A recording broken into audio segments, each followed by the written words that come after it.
Tiba masanya untuk menamakan semula Laut Cina Selatan kepada nama yang lebih sesuai.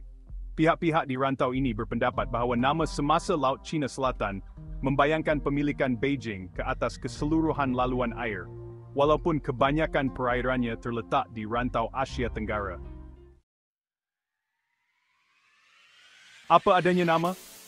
Seruan semakin giat untuk menamakan semula Laut Cina Selatan kepada nama lain di tengah-tengah pertikaian yang berterusan, didorong oleh tindakan agresif China untuk menuntut kepemilikan kepada hampir semua laluan air strategik yang penting untuk kelangsungan perdagangan global. Nama Laut Cina Selatan telah mencetuskan kontroversi yang berpanjangan, dengan ramai di rantau Asia Tenggara menyokong perubahan kepada nama baharu untuk laluan air yang penting secara strategik ini dalam perdagangan global. Kenapa? Pihak-pihak di rantau itu berpendapat bahawa nama semasa Laut Cina Selatan membayangkan pemilikan Beijing ke atas keseluruhan laluan air, walaupun kebanyakan perairannya terletak di rantau Asia Tenggara. Memandangkan sikap tegas China dalam menguatkuasakan apa yang mereka dakwa sebagai hak maritim mereka di Laut Cina Selatan, gesaan untuk menamakan semula laluan air itu semakin kuat baru-baru ini. Ada yang mencadangkan Laut Asia Tenggara atau Laut Melayu, sekurang-kurangnya bahagian Malaysia, di Laut Cina Selatan sebagai nama baharu. Beberapa negara Asia Tenggara telah mengambil tindakan unilateral dengan menamakan semula kawasan Zon Ekonomi Eksklusif ZE mereka dalam Laut Cina Selatan.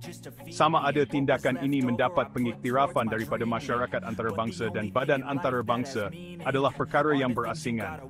Apa yang penting ialah negara-negara ini tidak mahu kawasan ZEE mereka dikenal pasti sebagai sebahagian daripada Laut Cina Selatan. Vietnam merujuk kepada Laut Cina Selatan sebagai Laut Timur.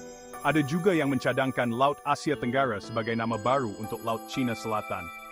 Pada tahun 2017, Indonesia menamakan semula kawasan ZEE di barat daya Laut Cina Selatan sebagai Laut Natuna Utara, menandakan pemilikan negara ke atas wilayah minyak dan gas yang kaya dengan sumber.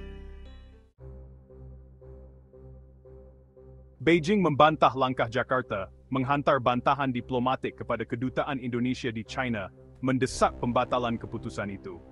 China berhujah bahawa tindakan Indonesia menukar nama yang diterima di peringkat antarabangsa membawa kepada komplikasi dan memburukkan lagi pertikaian sekaligus menjejaskan keselamatan dan kestabilan. Beijing hampir terlupa bahawa ia juga mengambil langkah unilateral untuk menamakan semula beberapa, jika tidak semua, ciri maritim dalam Laut Cina Selatan kepada nama China untuk menunjukkan pemilikan haramnya terhadap ciri maritim dan perairan sekitarnya. Bagaimanapun, bantahan China terhadap keputusan Indonesia itu tidak didengari, dan Jakarta terus menggunakan nama Laut Natuna Utara dalam semua urusan rasmi. Filipina juga telah memulakan usaha untuk menamakan semula perairan barat negara itu sebagai Laut Filipina Barat sejak 2011. Pada 2012, Kerajaan Filipina secara rasmi mengumumkan penggunaan Laut Filipina Barat untuk mengenal pasti perairan barat negara itu sebelum ini dikenali sebagai Laut Cina Selatan. Dokumen rasmi, komunikasi dan peta mula menggunakan nama Laut Filipina Barat. Walaupun masyarakat antarabangsa tidak mengiktiraf secara rasmi perubahan nama ini, beberapa media antarabangsa telah mula menggunakan nama yang diberikan oleh Jakarta dan Manila dalam laporan berita mereka. Bagi Malaysia pula, kerajaan terus menggunakan nama Laut Cina Selatan, walaupun pelbagai cadangan diberikan nama baharu bagi ZEE negara di Laut Cina Selatan. Mungkin sudah tiba masanya kerajaan mempertimbangkan secara serius nama baharu untuk perairannya di Laut Cina Selatan, yang mencerminkan pemilikan dan kedaulatan kita, yang kini dipertandingkan oleh kuasa luar. Jika Filipina dan Indonesia boleh melakukannya, apakah yang menghalang kita? China juga telah mengambil inisiatif untuk memberikan nama China kepada beberapa ciri maritim dalam ZEE kita, seperti Raja Jarum Shoal Beikang Ansha, Beting Patinggi Ali Nankang Ansha, dan Beting Serupai Zhengmu Ansha. Tindakan Beijing menamakan ciri-ciri maritim ini dalam bahasa Cina menunjukkan keinginannya untuk diiktiraf sebagai pemiliknya. Jangan lupa untuk subscribe ke saluran YouTube dan share video ini jika Anda mendapati ia menarik. Jumpa lagi di video seterusnya.